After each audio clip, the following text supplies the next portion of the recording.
ikaw, if you were to say thank you and sorry to Derek. To Derek?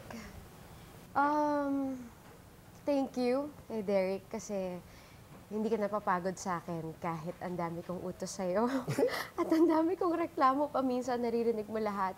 Pero ni isang time lang, hindi ka din nagreklamo sa akin. Puro na lang ako yung nagrereklamo at ikaw na lang yung bigay ng bigay. Hindi ko na alam kung saan mo kinukuha yung love na binibigay mo sa akin. Pero grabe, sobrang pasasalamat ko kay Lord David. Tignan mo, nahawa mo. Bigyan tayong tissue, ito mo yung sis. Dahil sobrang pasalamat ko kay Lord dahil binigay ka niya sa akin. You are the greatest gift. One of the greatest gifts na binigay sa akin ni Lord. Yeah. Thank you. And I'm sorry din kung siguro hindi ko nasusuklian ng sapat, pero I promise to give more to you.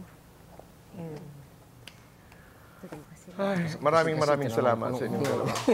Look, you cannot imagine what we are learning, you know, by just listening to you, what we are learning.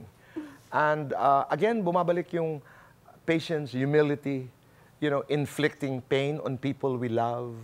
Kasi minsan talaga, kailangan pag-usapan para maraming mga tao ang nakakarinig na, o nga naman, minsan hindi natin gusto, pero nasasaktan natin yung mga taong mahal natin.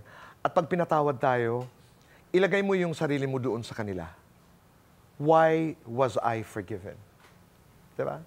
But again, thank you for doing Makiling dahil sa kasiyahan na ibinigay ninyo sa sambayanang Pilipinos. Maraming salamat. El, thank you. Thank you so much, Thank you very much. Thank you. Salamat. It's always fun to have you. Salamat. Thank you. Sa chauffeur, maraming salamat. All the best.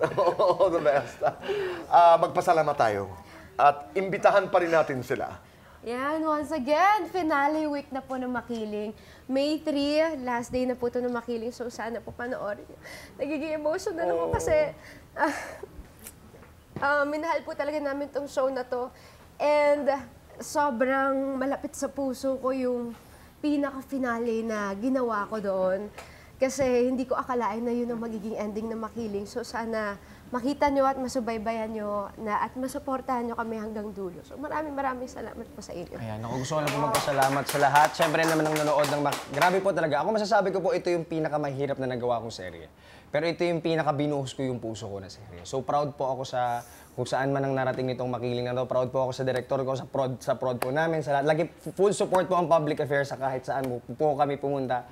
So ayun po, maraming salamat po. May 3 po ang huli pong episode ng Makiling.